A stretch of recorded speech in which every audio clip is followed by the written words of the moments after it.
Genesis chapter 30. Rachel saw that she wasn't having any children by Jacob, so she became jealous of her sister. She said to Jacob, "Give me children or I'll die." Jacob became angry with her. He said, "Do you think I am God? He's the one who has kept you from having children." Then she said, "Here's my servant, Bilhah. Sleep with her so that she can have children for me. Then I too can have a family through her." So Rachel gave Jacob her servant Bilhah as a wife. Jacob slept with her, and Bilhah became pregnant. She had a son by him. Then Rachel said, "God has stood up for my rights. He has listened to my prayer and given me a son." So she named him Dan. Rachel's servant Bilhah became pregnant again. She had a second son by Jacob. Then Rachel said, "I have a great struggle with my sister. Now I have one." So she named him Naphtali. Leah saw that she had stopped having children, so she gave her servant Zilpah to Jacob as a wife. Leah's servant Zilpah had a son by Jacob. Then Leah said, "What good fortune!" So she named him Gad. Leah's servant Zilpah had a second son by Jacob. Then Leah said, "I am so happy. The women will call me happy." So she named him Asher.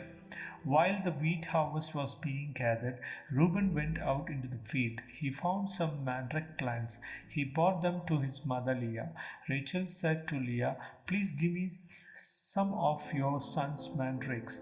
But Leah said to her, "Isn't it enough that you took my husband away? Are you going to take my son's mandrake too?" Rachel said, "All right, Jacob can sleep with you tonight if you give me your son's mandrakes." Jacob came in from the fields that evening. Leah went out to meet him. "You have to sleep with me tonight," she said. "I have traded my son's mandrake for that time with you." So he slept with her that night. God listened to Leah. She became pregnant and had a fifth son by Jacob. Then Leah said, "God has rewarded me because I gave my female servant to my husband." So she named the boy Issachar. Leah became pregnant again. She had a sixth son by Jacob. Then Leah said, "God has given me a priceless gift. This time my husband will treat me with honor." I had six sons by him. So she named the boy Zebulun. Sometime later she had a daughter. She named her Dinah. Then God listened to Rachel. He showed concern for her. He made it possible for her to have children. She became pregnant and had a son. Then she said, "God has taken away my shame." She said, "May the Lord give me another son." So she named him Joseph. After Rachel had Joseph, Jacob spoke to Laban. He said, "Send me on my way. I want to go back to my own home and country. Give me my wives and children. I worked for you to get them, so I'll be on my way. You know how much work I have done for you." But Laban said to him, "If you are pleased with me, stay here. I have discovered that the Lord has blessed me because of you." He continued, "And name your pay, I'll give it to you." Jacob said to him, "You know how hard I have worked for you.